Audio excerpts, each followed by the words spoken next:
I'm Dan. I'm Principal Oboe with the Irish Chamber Orchestra, and this is my inside track on Jörg Widmann's Versuch, über die Fuge. Now, Jörg has been working with the Irish Chamber Orchestra for over 10 years now, and I still remember the first time he came in to work with us. And he played a Weber clarinet concerto and Mozart Symphony No. 40.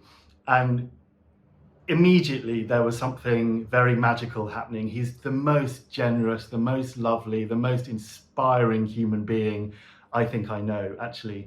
He's been an amazing friend to the orchestra, and he's been an amazing friend to all of us members of the orchestra personally as well.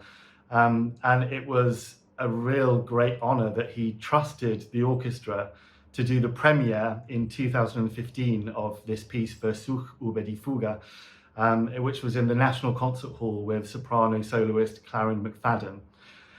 Now, this piece actually began its life as his string quartet number 5, and Jörg decided to revisit the piece and have another look at it, kind of expand some elements and kind of have a rethink. And I remember saying to him at the time, Jörg, make sure you put an oboe part in, write something for the oboe, because originally it was for string quartet, 2 violins, viola and cello, and soprano.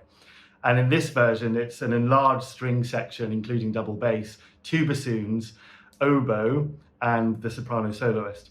The way that the soprano and the oboe sort of relate to each other in some ways. There are some amazing moments where the soprano, it's a very difficult part, and actually everyone, both the soloists we've had performing with us have sung it incredibly well.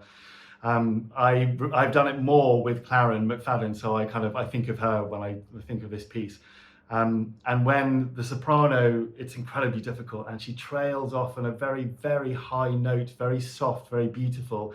And the oboe at the back of the stage, much less starry than the soprano soloist, obviously, comes in, has to come in almost imperceptibly on the same note. So the audience are like, they can see that the soprano isn't singing, but they still hear this note coming from somewhere. It's really magical. It's kind of very ethereal sort of moment.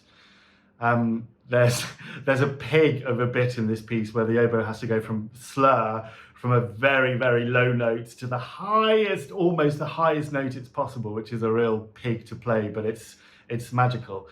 Now, a fugue, as some of you may know, is sort of like a canon. It's like one instrument comes in with a theme, carries on, and another instrument will come in a bit later with the same theme, and another instrument will come in a bit later with the same theme. And the way that this theme meshes and sort of harmonizes with the previous entries is what makes it a fugue. And so in English, the title of this piece is Attempt at a Fugue. And so you really get the sense of Jörg kind of picking apart this idiom, this form of a fugue, and having sort of mental fun with it, intelligent, intellectual fun. But it's a wonderful piece, really wonderful.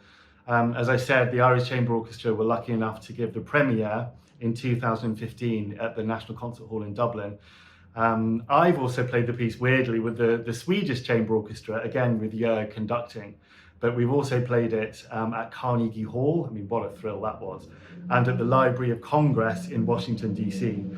So we've, this piece has taken us around the world, and it's amazing. I hope you enjoy it.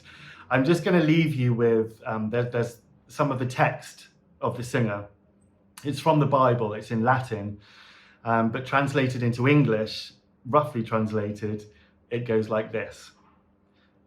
That which is far off and exceedingly deep. Who can find it out?